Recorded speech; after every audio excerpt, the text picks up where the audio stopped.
सविस्तर माहिती दिलेली आहे की घोड्यांचे वेगवेगळे प्रकार आणि पुरातन काळापासून घोड्यांचा होत असलेला वापर आपल्या हिंदू संस्कृतीमध्ये आणि नंतरच्या काळामध्ये आत्ता त्याने एक उदाहरण दिलं ते मला सुद्धा त्या ठिकाणी महत्त्वाचं वाटलं की आपल्या भागामध्ये घोड्याचा वापर होत नसताना आपल्या मातीतून एखादा जर घोडसवारीमध्ये अर्जुन पुरस्कार प्राप्त करत असेल तर आपल्यासाठी खरीच अभिमानाची अशी गोष्ट आहे।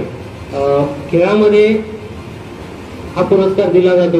1961 पासून या पुरस्काराची सुरुवात झालेली आहे आणि सगळ्यात पहिला अर्जुन पुरस्कार जो आहे हा क्रिकेट या खेळासाठी दिलेला होता आणि आपले सलीम दुलानी हे त्याचे पहिले मानकरी आहेत। असा हा अर्जुन पुरस्कार मी लहान असताना त्या ठिकाणी मला नेहमी वाटायचं की फौजी जे आहेत सैन्यातून निवृत्त होतात, सांगली साताऱ्यामध्ये जेव्हा ते सैन्यातून निवृत्त होऊन येतात तेव्हा त्यांची मिरवणूक काढली जाते गावागावामध्ये। आपल्याकडे मात्र तसं चित्र दिसत नव्हतं। हल्लीच्या काळात ते सुरू झालं आणि स्नेहबंध ग्रुपने हा वारसा जो आहे तो पुढे चालवला। त्याबद्दल या सर्व ग्रुपचे मी सुरुवातीला त्या ठिकाणी अभिनंदन करतो की त्यांनी आपल्या सर्वांच्या माध्यमातून अशी एक महनीय व्यक्ती आपल्यासमोर आणली आहे आणि पत्रकारांचे त्या ठिकाणी विशेष अभिनंदन करतो की त्यांचा जो उद्देश आहे की त्यांचे विचार हे सर्वांपर्यंत जावे, सिंधुदुर्गभर पसरावेत आणि त्यांच्याकडून प्रेरणा घेऊन कोणीतरी परत एक अर्जुन पुरस्काराचा मानकरी या जिल्ह्यातून व्हावा याच्यासाठी ही सगळी धडपड आहे।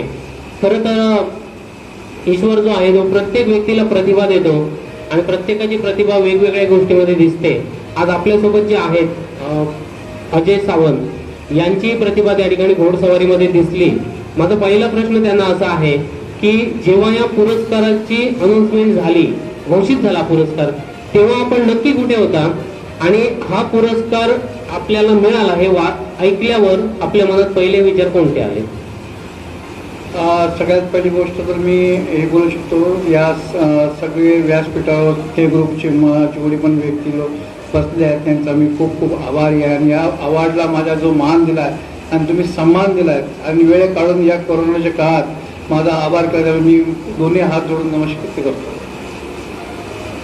परिस्थिती खूप कठीण होती, ते बोलण्याचे आता विषय नाही राहिले, पण त्यावेळी अक्षरशः 2016, 17, 18, 19 आणि 20 सलग मी या अवॉर्डसाठी झूम देत होतो आणि माझे एवढे अचिव्हमेंट मोठे होते की मला 2016लाच हे अवॉर्ड भेटलं पाहिजे होतं, पण काही कमी असल्या कारणानं ते मी ह्या व्यासपीठावर नाही बोलू शकत आणि ती कारणं अशी होती की त्या सीडीपर्यंत मी पोहोचू शकलो नाही पहिल्यापासूनच आणि नंतर मला हळूहळू सपोर्ट मिळाला। माझे colonel Rajesh Pattu, ex commandant colonel Ravi Rathod आणि आत्ताशी present commandant colonel Rohit Dagar यांचा खूप सपोर्ट मिळाला। 2020 अर्जुन अवॉर्ड मला सन्मानित केला गेला। 2020च्या ऑगस्टच्या महिन्यामध्ये मी 26 दिवस सुट्टी घेतली या अवॉर्डसाठी, थोडं टाईम द्यावं, काय माहीत माझ्या नशिबात येईल म्हणून। तुम्ही या 26 दिवसाच्या सुट्टीच्या कालावधीत मी बरंच फिरण्याचे विचार केले, पण करोनानं मला कुठं पण फिरता दिलं नाही आणि नंतर मला एक दिवशी कर्नल राजेश पट्टू साहेबांचा फोन आला, अरे बाळा तू कुठे आहेस? तर मी म्हटलं माझ्या इंग्लंडमध्ये आहे, तू मला भेटशील का? तो हो मी भेटतो म्हटलं। मग त्यांच्यामध्ये Deepa Malik para athletics Arjun award, Rajiv Gandhi Khel Ratna award, Padma Shri award त्यांच्याकडे आहेत। त्यांचे खूप मोठे अचिव्हमेंट आहे, जिथे जेवढे एशियन गेम ॲथलेटिक्सचे आता सुरुवातपासून झाले पॅरा ॲथलेटिक्समध्ये त्यांच्याने भाग घेतला होता। त्यांना यांची खूप जाणीव होती आणि ते या बोर्डला कमिटी होती, वीरेंद्र सेहवाग आणि दीपा मलिक। त्या काळात आमच्या कर्नल राजेश पट्टूंची ओळख होती, ती फाईल माझी त्यांच्याकडे सबमिट केली। ॲक्च्युली त्यांनी फाईल बघून जेव्हा उघडून बघितली तर एवढे अचिव्हमेंट, एवढे तुमचे भारी असून तुम्हाला अजूनपर्यंत अर्जुन अवॉर्ड का ना मिळालं, तर तिनं मला चॅलेंज केलं की ह्यावेळी बाळा तुला मी अर्जुन अवॉर्ड देऊनच आहे, नाही तर 21 ट्रेनमध्ये तुम्हाला जर नाही भेटलं तर मी कोणाला पण नाही देणार, कारण तुमचे अचिव्हमेंट खूप मोठे आहेत, खूप वर आहेत।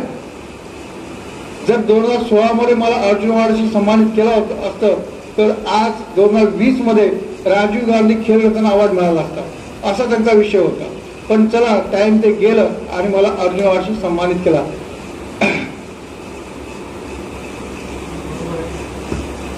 बरोबर आहे, कारण आयुष्यात काही गोष्टी ज्या आहेत त्या आपल्याला त्या त्या वयामध्ये 4 वर्ष माझ्या माहितीनुसार जे टॉपला असतात, आपल्या खेळामध्ये जे टॉपला असतात 4 वर्ष सतत त्या ठिकाणी नंबर 1 असतात, अशाच व्यक्तीला हा पुरस्कार त्या ठिकाणी दिला जातो. मग निश्चितच तुम्ही 4-5 वर्ष गेली टॉपलाच होता, पण हा पुरस्कार ओळखवणी देत होता आणि आज आपल्या मातीने हा पुरस्कार त्या ठिकाणी जिंकलेला आहे, याचा आम्हाला सगळ्यांनाच अभिमान आहे.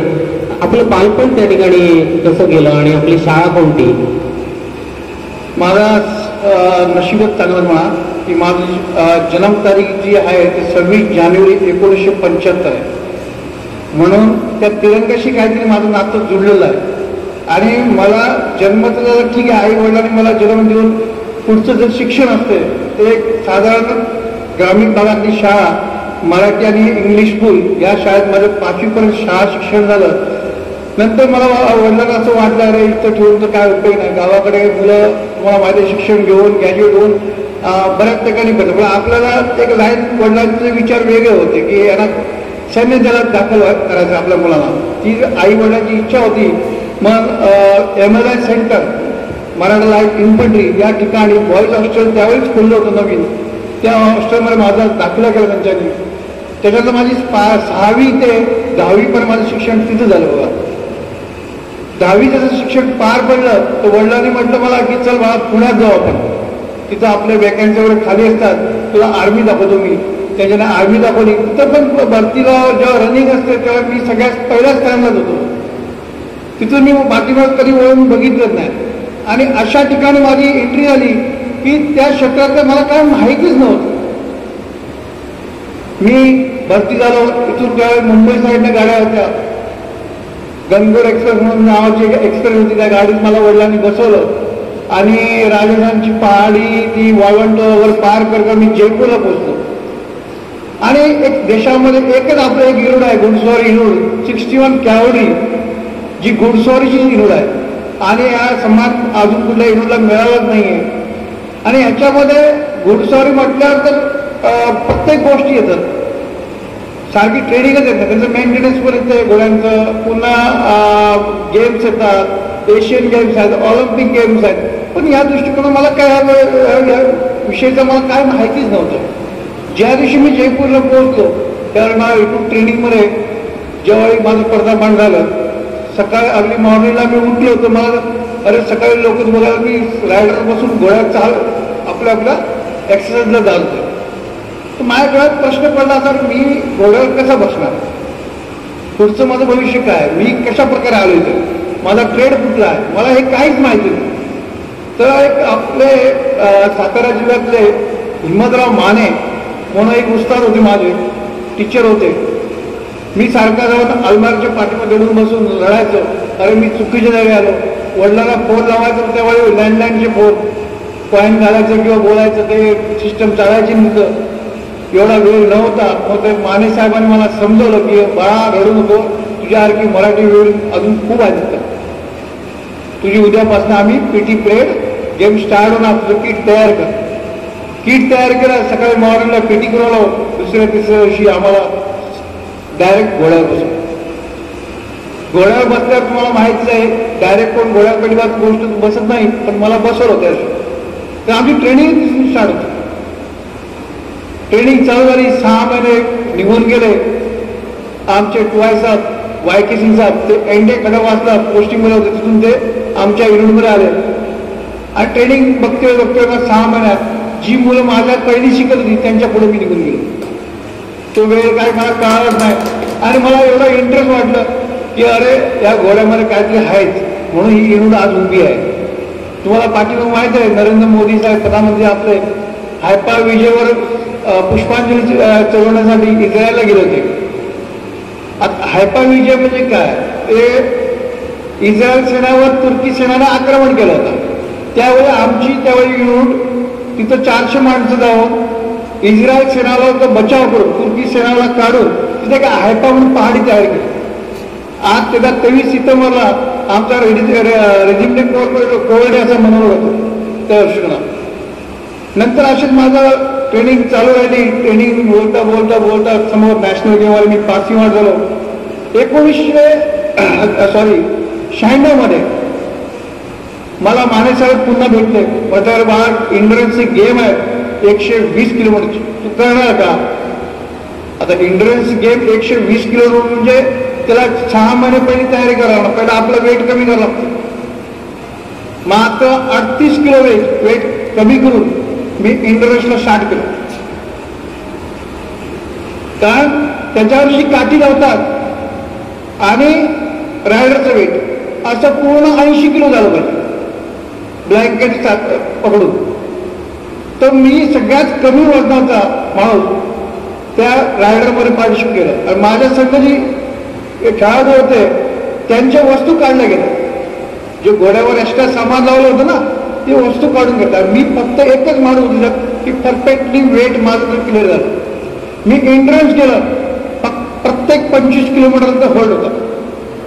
पहिला चक्कर झाला, दुसरा चक्कर झाला, तिसरा चक्कर झाला, चौथ्या राऊंडमध्ये मला लीड करणारा कोण नव्हता. सगळी पाठीवर फक्त त्या वेटमुळे आणि माझ्या मेहनतीमुळे. आणि मी पहिलं स्थान हासिल केलं राजस्थान धुल्लोक या गावातले इंग्रज जवळ, जिथं घोडे चालू पण शिकत नाही. म्हणजे घोड्यानं पाय ठेवला की 1.5 फूट घोड्याचा पाय आत जायचा. थंडीचे दिवस, सकाळी 4 वाजता उठून 5:15 इंटरनेट स्टार्ट झाली काळो करत. तिथून मी पाठीमाग कधी वळून नाही बघितलं. माझ्या संघ जेवढे पण खेळाडू होते त्यांच्याशी मी संघर्ष चालू ठेवला. नेहमी पहिलं स्थान म्हणता म्हणता स्टेट वाईज इंटरनॅशनल सुरू केली. 2004 मध्ये पटियालामध्ये इंटरनॅशनल होतं. त्याच्यामध्ये इंडियामध्ये पार्टिसिपेट करणार टीम बी मध्ये टाकलं. मला म्हणायची की सगळ्यात कमजोर खिलाडी हा आहे, म्हणून मला बी टीम मध्ये टाकलं. ए टीम मध्ये माझा प्रवेश नाही दिला. बी मध्ये टीम मध्ये असून पण 4 सुवर्ण पदक पटकवले, तिथं पण पाकिस्तान समोर. पण तिथून माझा खेळ संपला होता. आमच्या हिरोनं म्हटलं की हा चांगला बेस्ट रायडर आहे, त्याला प्रशिक्षणासाठी मुलांना एनडीए खडकवासला इथं प्रशिक्षणासाठी मुलांना प्रशिक्षण देण्यासाठी मला एनडीए खडकवासला पुणे इथं पाठवलं. सलग मी 4 वर्ष तिथं काढली पहिली 2006 ते 2008 पर्यंत. चांगले स्टुडंट जशी मी रायडिंग केली होती तेच त्यांच्यात घुसवलं होतं. तसेच रायडर मी तयार. आज इंडियन आर्मीमध्ये तेच रायडर फिरत आहेत.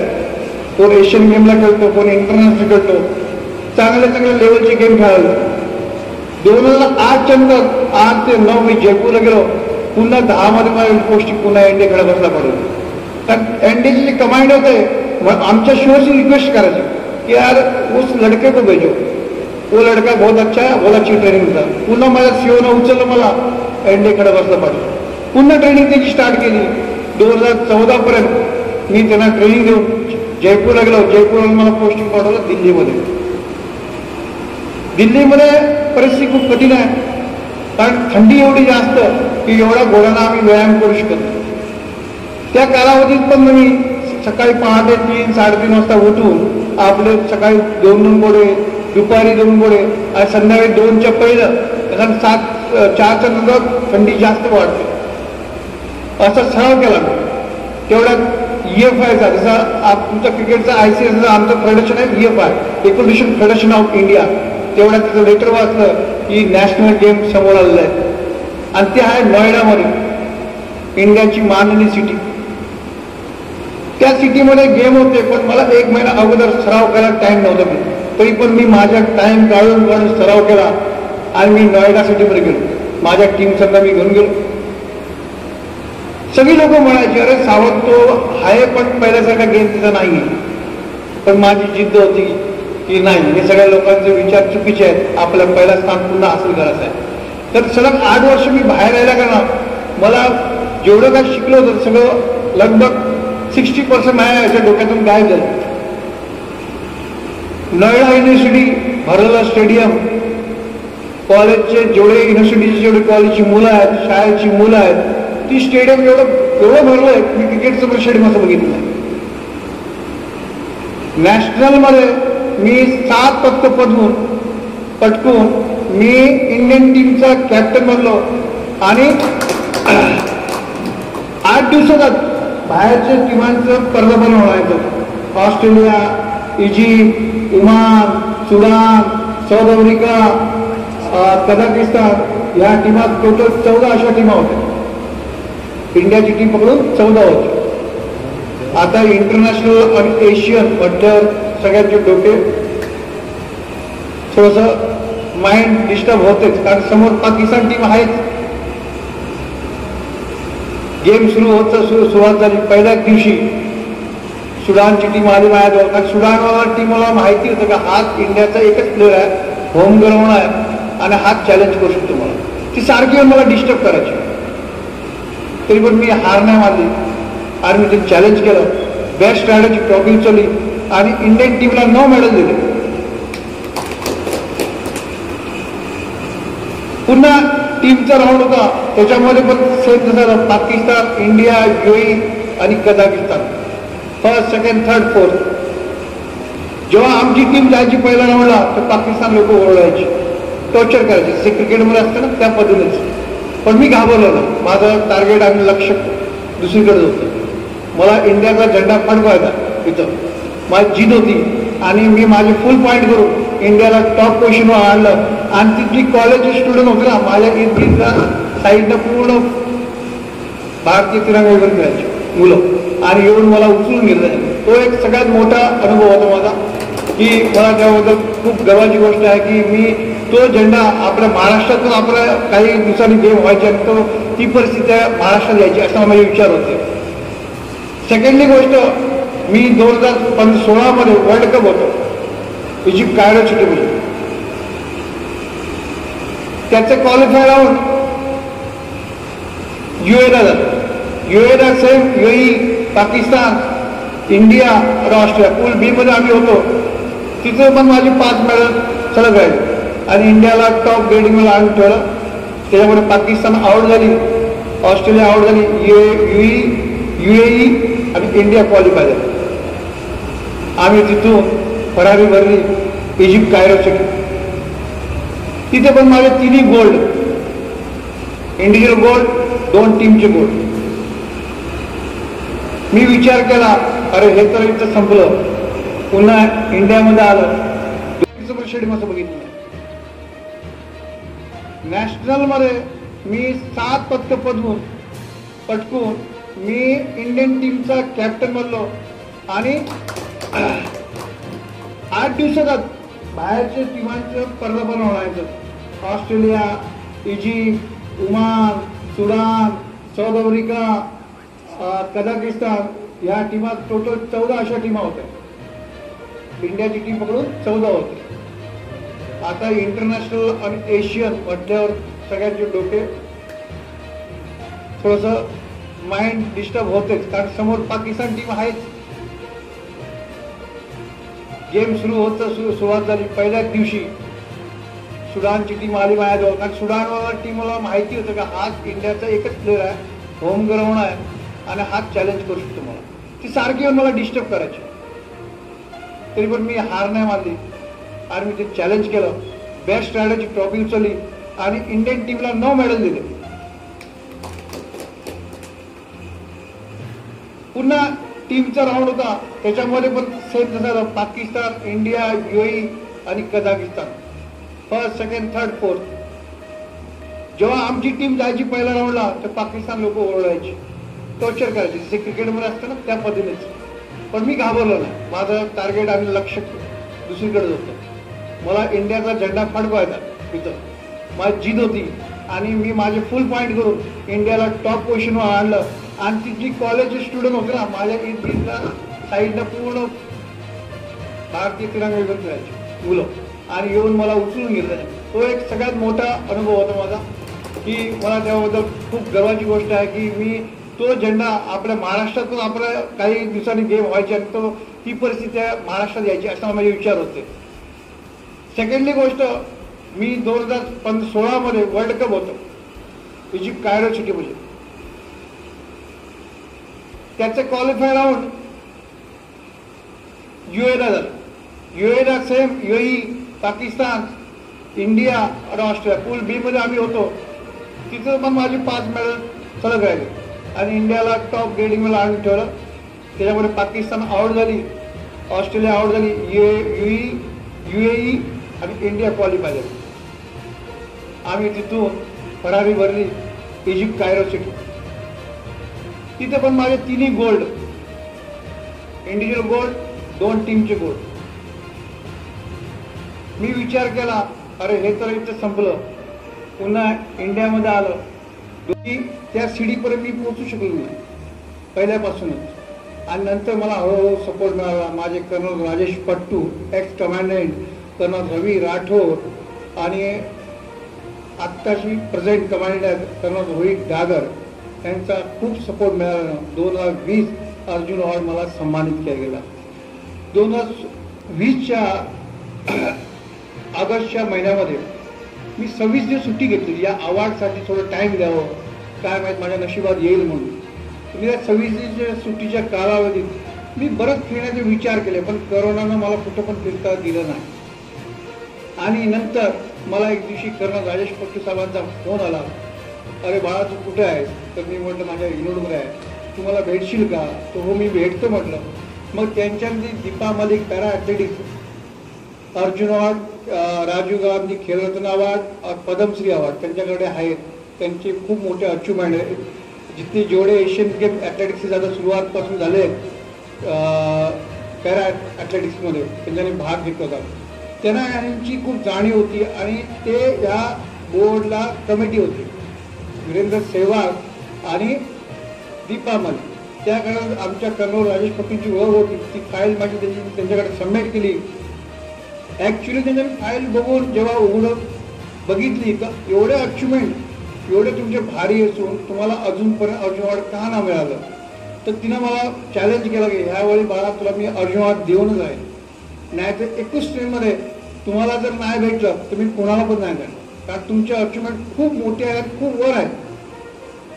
जर 2016 मला अर्जुन अवॉर्डशी सन्मानित केलं असतं तर आज 2020 राजीव गांधी खेलरत्न अवॉर्ड मिळाला असता, असा त्यांचा विषय होता. पण चला टाइम ते गेलं आणि मला अर्जुन अवॉर्डशी सन्मानित केला.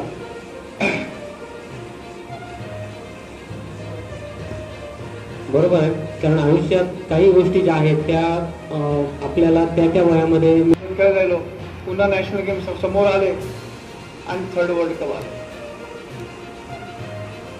नॅशनल गेमला प्रत्येक खिलाडी म्हणतो माझा नंबर यावा, माझा नंबर. पण जी कला होती माझ्यामध्ये त्या कलेनं कुणाला समोर यायला दिलंच नाही.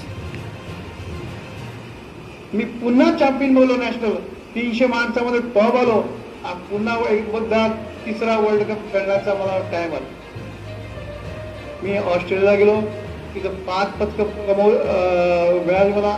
तिथून मी UAEला वर्ल्ड कप झाला 2018 तिथं पण 3 पदकं मिळवली. आणि एअरपोर्टवर आल्यावर जी मीडिया आणि लोकांचा उत्साह होता तो जाणून मला खरोखर असं वाटलं, अरे ह्या गेममध्ये खूप काय आहे. आणि तेव्हा माझ्या मनात शांती झाली आणि नंतर मला अर्जुन अवॉर्डशी सन्मानित केलं 2020 मध्ये. मगाचा जो प्रश्न होता ॲडव्होकेट गौसांचा, की आम्ही इतिहासामध्ये ऐकलेलं आहे की महाराणा प्रतापांचा चेतक नावाचा घोडा होता आणि त्याच्यावर ते ठाण मांडून बसले की त्या घोड्याला कळायचं की कुठे जायचंय आपल्या जाण्याला. ते तसं काही आपलं असा एक स्पेसिफिक घोडा होता का, किंवा त्या संदर्भात आपली आठवण काय आहे? जसं बघा, टेक्नॉलॉजी जशी वाढली त्याप्रमाणे आजचे घोडे जे आहेत, वार्म-ब्लड, हॅनोब्रीन, स्टायलर अशी ब्रीडिंग आहे. बघा हिंदुस्थानमध्ये आपले 4 डेपो आहेत, बाबूगड, हेमपूर आणि सारंगपूर. याला कव्हर करते रिमॉन्ड वेटनरी कोर्ट RVC. त्या डेपोमध्ये ब्रीडिंग जी होते ती एक इंग्लिश घोड्याची होते. बाहेरनं घोडा आणून आपल्या इंडियन घोड्यावर कव्हर करून त्याची जी मुलं पैदा झाली ती आम्हाला डेव्हलप करून देतो. त्याच्यानंतर आम्ही त्या घोड्यांना ट्रेनिंग देतो. ट्रेनिंग घोडे असतात आणि ती महाराणा प्रतापची जी घोडे होते आणि हे आत्ताच्या घोड्यामध्ये खूप अंतर आहे.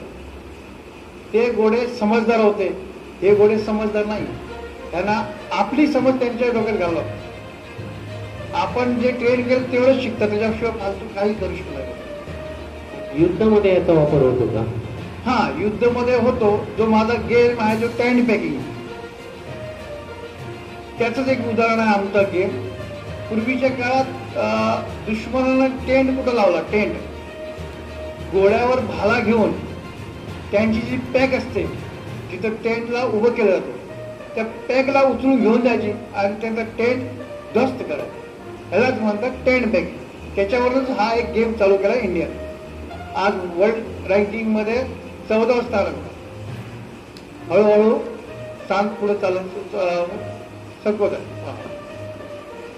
संयुक्त राष्ट्र संघटनेमध्ये शांती सेना आहे आणि त्या शांती सेनेमध्ये आपले जवान जातात, म्हणजे काहीतरी 6 महिन्याचा काहीतरी कालावधी असतो त्यांचा. आणि मग या म्हणजे घोडेस्वारी तिथे आहे का शांती सेनेमध्ये? हो, पण ते प्रोडक्ट ते शांती सेनावाले तिकडनंच करतात, इकडनं कोणी घोडे जात नाही. मी पण विदेशला खेळायला गेलो की नेमका घोडा डॉ सिस्टम मध्ये मिळतो, तिथून कुठला पण इंडियातला घोडा जात नाही. सेम कंडिशन तिथं पण तीच आहे.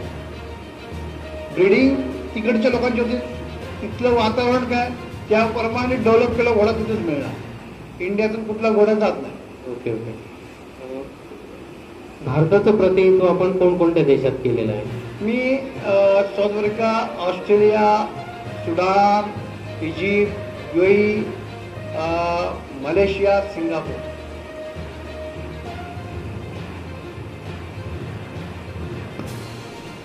सध्या बॉर्डरवर जम्मूला खास करून शस्त्रसंधीचं उल्लंघन पाकिस्तान वारंवार करत आहे आणि अशामध्ये आपले जवान जे आहेत ते बरेच जवान त्या ठिकाणी शहीद होत आहेत. आणि म्हणजे आमची सगळ्यांचीच वेदना आहेच ती, पण एक फौजी म्हणून आपल्या काय भावना आहेत त्या संदर्भात, किंवा अशी घटना कानावर जेव्हा पडते तेव्हा कोणते रिॲक्शन मनामध्ये पहिले येते? नाही, मनावर रिॲक्शन त्याला म्हणतात शॉर्टकटमध्ये आर्क फायर. त्याला आपण त्या फायरला आपण काही पण करू शकत नाही. आमचं नेमकं काय की एक सैनिकच्या नात्यानं की आपल्याला कोण जखम दिली त्याला नक्की जखम द्यायचा, तोपर्यंत आपण हल्ला करायचा नाही, हे हमेशा सैनिकच्या डोक्यात असतं. विषय आता तुम्ही बोलला की तिथली परिस्थिती जी असेल त्या परिस्थितीवर इंडियन सैनिक धावा बोलतात. आपण म्हणून कोण तिथे मारत नाही. आणि सिस्टम वाईज जे काम आहे ते गृह मंत्रालय बघतो, त्याच्याबद्दल मी पण जास्त बोलू शकत नाही. अजून एक त्याच संदर्भात माझा असा एक प्रश्न आहे, खाजगी असला तरी तिथे राजकीय पुढारी बरेच आहेत, त्या अनुषंगाने मी विचारतोय की फौजीचं आयुष्य जे आहे ते फौजीचं आयुष्य एक शिस्तबद्ध बांधलेलं असतं. म्हणजे सकाळी उठण्यापासून ते सगळे दिनचर्या दिवसाची, आणि त्यांच्या डोक्यामध्ये त्या ठिकाणी जेव्हा ते तिथे असतात तेव्हा आपल्या देशासाठी रक्षण करण्यासाठी ते तत्पर असतात. आणि जेव्हा ते इथं येतात या व्यवस्थेशी त्यांचा संघर्ष जेव्हा होतो, म्हणजे भ्रष्टाचार म्हणा किंवा इतर काही त्यांच्या डॉक्युमेंट म्हणा इथे, कारण अशा मी बरेच अनुभव बऱ्याच जणांकडून ऐकलेले आहेत म्हणून विचारतोय की इथलं जे हे वातावरण आहे तर त्या संदर्भात त्यांना संघर्ष करावा लागतो. तर त्या संदर्भात आपलं काय बदललं पाहिजे की किंवा फौजींना त्या ठिकाणी वेगळी व्यवस्था या ठिकाणी असायला पाहिजे, तो संघर्ष त्यांचा होऊ नये? मी हरियाणा, पंजाब, राजस्थान या ठिकाणी बराच फिरलेलो आहे. तर एक रिटायर्ड सैनिक झाल्यानंतर त्यांचे जे फंक्शन आहेत ते खूप मोठे आहेत. आमच्या या ग्रामीण भागात एवढ्यात नाही सुरू होऊ शकत. हळूहळू जसं तुम्ही स्टेप घेतला आता ते चालू आहे. अजून कोणतरी व्यक्ती दुसरा स्टेप घेईल सैनिकांसाठी. पण राजस्थान त्या साईडला ज्या दिवशी पेन्शन येतो माणूस त्या दिवशी रेल्वे स्टेशनला त्याला पकडतात, गावापर्यंत यायला देतच नाही. गावापर्यंत यायला देतच नाही, कारण त्याचा सत्कार रेल्वे स्टेशनमध्ये चालू करतात आणि घरात येईपर्यंत त्या सत्कारात चालवतात. डेली 10 दिवस तो कुठे ना कुठे त्याची बुकिंग असते बघा, अगदी मान सन्मान केला जातो. त्या कारणे या गोष्टी होतात. एक सैनिकचा आदर केला तर पुढे तो नक्कीच सैनिक नीट वागेल पण आणि तुम्हाला पण सहयोग करेल. जी त्यांनी देशाची सेवा केली तशी ती गावाची पण सेवा करेल, माझी एक अशी इच्छा बोल. बरोबर आहे. आणि आपण तो मान सन्मान जो आहे तो कायम त्या ठिकाणी या ग्रुपच्या माध्यमातून आम्ही सैनिकांचा मान सन्मान वाढवण्यासाठी निश्चित यानंतरही प्रयत्न करू. आपल्या डोक्यात असं आहे का एखादी अकॅडमी इथे किंवा त्या संदर्भात प्रशिक्षण पुढच्या भावी पिढीला व्हावं या संदर्भात काय करता येईल किंवा आपल्या डोक्यात तसं आहे का काय? मी एशियन गेम्समध्ये एक भागीरथ म्हणून आहे, कॅप्टन भागीरथ रिमाउंट वेटनरी फोर्सचे, ते हल्ली 4-5 वर्ष रिटायर झाले. ते आहेत राजस्थानचे, पण राजस्थान गव्हर्नमेंटने ज्यांना ती पदवी द्यायची ती पूर्णपणे दिली त्यांनी, राजस्थान गव्हर्नमेंटने. पण ते आज MP स्टेटमध्ये आहेत, एका मोठ्या कॉलेजमध्ये, एका इन्स्टिट्यूटमध्ये आहेत. त्यांनी MP स्टेटनं एवढा मोठा खर्च केला त्यासाठी, आणि जवळजवळ 50 ते 60 घोडे ते विकत घेऊन MP स्टेटची जेवढी पण मुलं आहेत जी रायडिंग इच्छुक आहेत मुलं, त्यांना ते शिकवून आज माझ्या समोर घेऊन आले. मी आत्ताच माझ्या मुलांना हॉर्स रायडिंगला नॅशनल क्वालिफाय केलं आणि 20 तारखेला नॅशनल गेम, त्याच्यासंग त्यांची पण मुलं होती.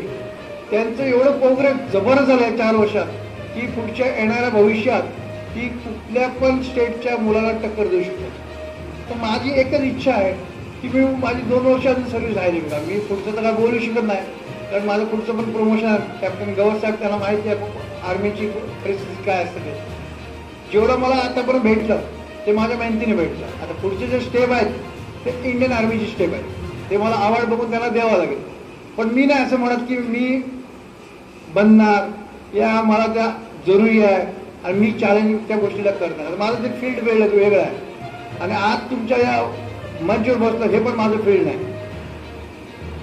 तर तुम्ही जे बोलताय बिलकुल करेक्ट बोलताय, आणि त्या संदर्भात मी उद्या समजा रिटायर झालो आणि महाराष्ट्र गव्हर्नमेंटनं मला म्हटलं की तुम्हाला मी 2 एकर जमीन देतो आणि तुम्हाला एवढे घोड्यांसाठी प्रोव्हाइड करून पैशावर काय देऊन एका रायडिंग स्कूलचं महत्त्व काय असं तुम्ही दाखवू शकतो त्याला, आणि महाराष्ट्राची मुलं जी आज नॅशनल लेवल खेळतात मुलं त्यांच्याशी मी टक्कर देऊ शकतो. ही माझी अर्जुन अवॉर्ड जे प्राप्त केलं त्याच्या विचाराला मला हे विचारायला नाही. आपण निश्चित याचं स्वागत करू, आणि त्या संदर्भात आपल्या ग्रुपच्या माध्यमातून सुद्धा जे काही सहकार्य आपल्याला लाभेल ते सहकार्य आम्ही करू.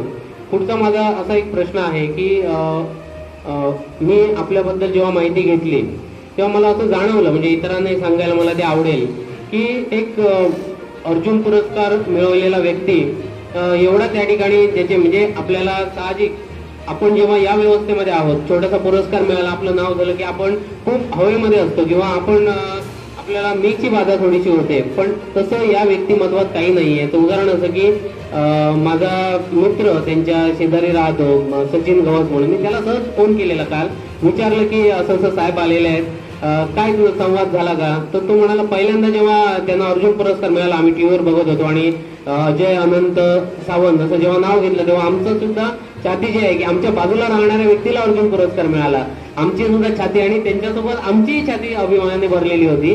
तर त्याला फोन लावला आणि मी विचारलं की कसं काय भेट झाली का.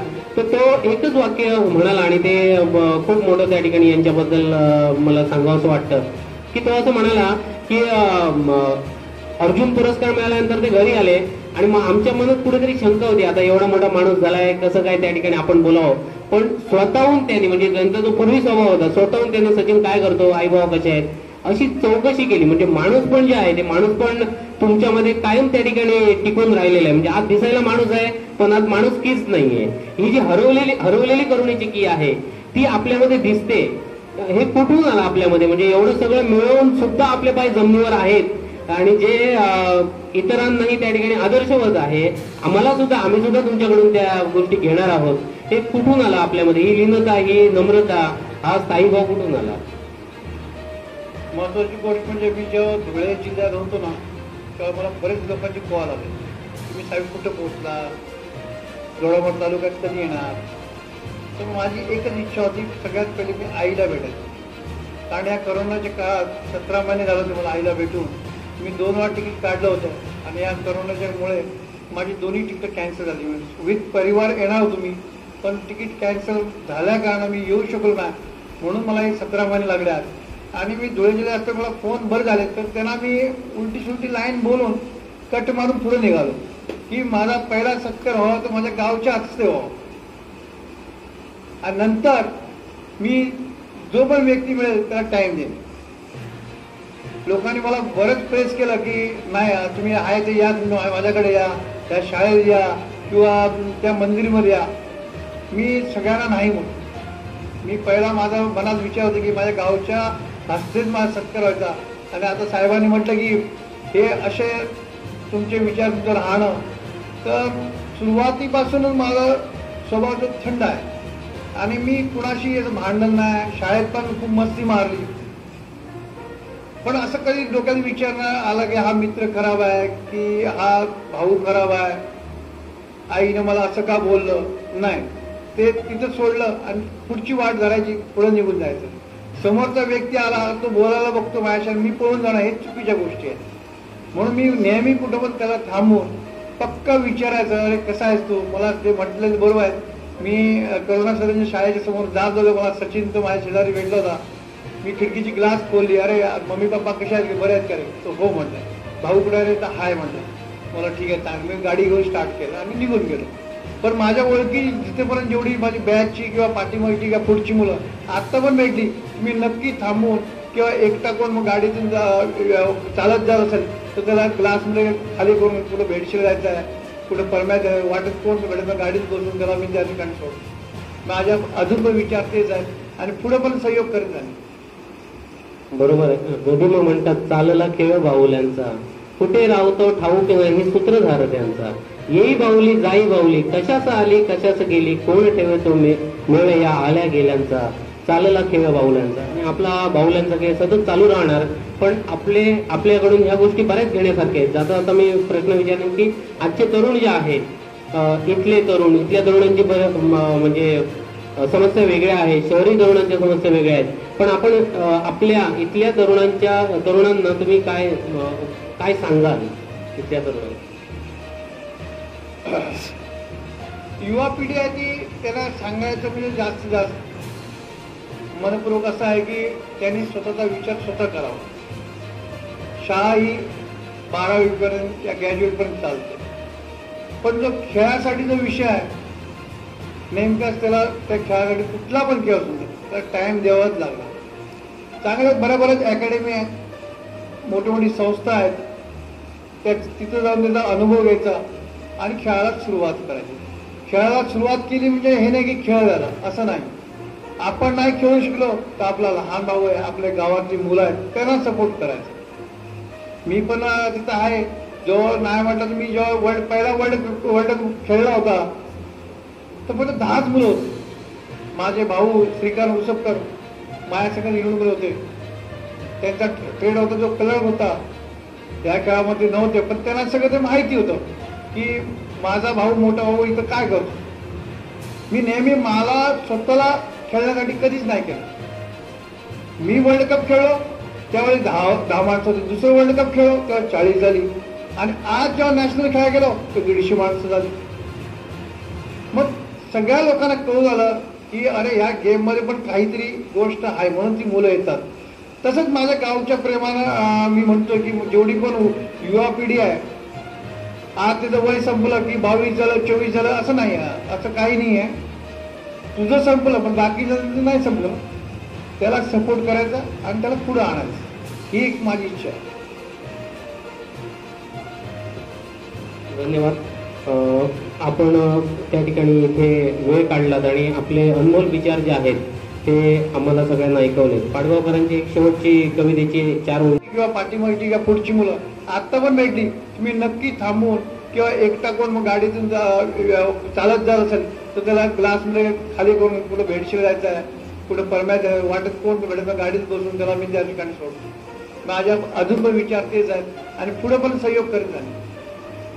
बरोबर आहे. गोधूम म्हणतात चालला खेळ बाहुल्यांचा, कुठे रावतो ठाऊक हे सूत्रधार त्यांचा.